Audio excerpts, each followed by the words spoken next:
This is Scott Becker with the Becker Business and the Becker Private Equity Podcast.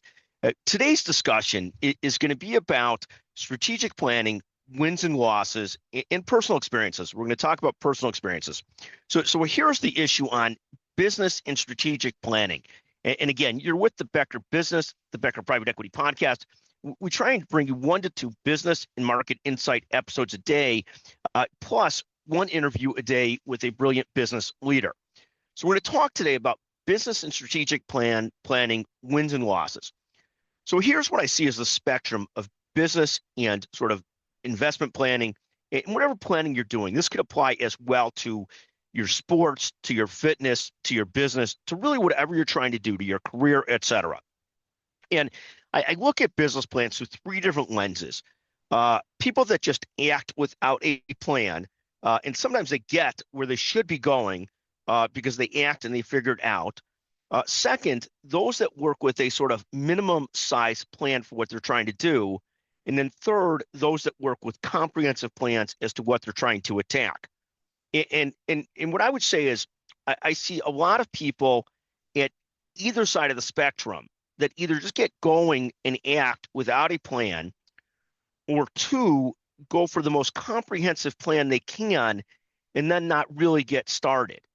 And I think the right answer for most of us, and I often fail when I go too light on this. My failure is not in going too comprehensive on the plan. It would be going too light on the plan.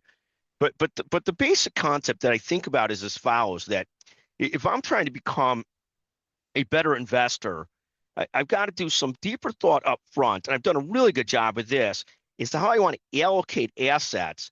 And once I've decided how I want to allocate assets between equities and treasuries and then private business interest, then I could be a little bit more systematic about, am I opportunistic about when people bring me an investment idea, or do I jump at it because I think, okay, this return sounds great, it's worth doing, et cetera, and I could take the risk on it and afford to lose. I think I've done a pretty good job on this. But as I look at different investment opportunities coming at me and finding myself more often saying yes a little bit more than I typically do to sort of opportunistic investments versus things that I really plan to go after, I view it a little bit as though I'm not being as systematic as I'd like to be, and as much of a planner as I'd like to be, and as intentional as I'd like to be. Similar in developing business plans. We've got a very clear business plan this year for one of the books that we've authored, the newest book we've authored. Again, buy that book at Amazon. Please pre-order it. It'll come in June, but please pre-order it now. Building Great Businesses, Create Momentum, Overcome Setbacks, and Scale with Confidence. We've got a very clear plan for what we're trying to do there. So we like that. It's not perfect, but it's an 80-90% plan. It's pretty clear about what the plan is. When I look at some of my other goals, whether it's fitness or golf, whatever it is, I think I often suffer from acting without enough planning about, here's really the approach to do this.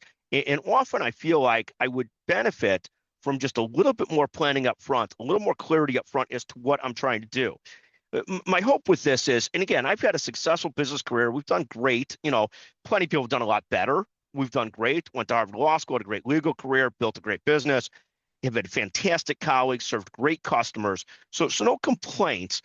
But I do think I would benefit from being a little bit more disciplined sometimes in that planning. And again, we all fit in these different sides of the spectrum. Some people are over planners and never get any place. Others don't plan at all. And others use simple plans. In my best situations, I use simple plans and really attack from there. And I've had great success with that. Where I fail is where my simple plan is even too simple and I've not made enough effort, but just figure it out by going and engaging in it and so forth. Sometimes that works, sometimes it doesn't. I hope this is helpful to somebody. Again, God bless you for listening to the Becker Business, the Becker Private Equity Podcast. My goal this year is to be a little bit more disciplined in my planning, my weeks, my year, my goals, and how we're going to get there versus is opportunistic. Thank you for listening to the Becker Business and the Becker Private Equity Podcast. Again, a reminder, follow us at Apple, Spotify, wherever you listen to podcasts. Follow me on LinkedIn. And of course, buy the book. Pre-order the book at Amazon. Building Great Businesses, Create Momentum, Overcome Setbacks, Scale with Confidence. And I'll tell you this, if you're the first person to text me about this podcast, we will send you a $100 gift certificate, an Amazon gift certificate. You have to text Scott Becker, 773-766-5322. Thank you so much for listening to the Becker Business and the Becker Private Equity Podcast.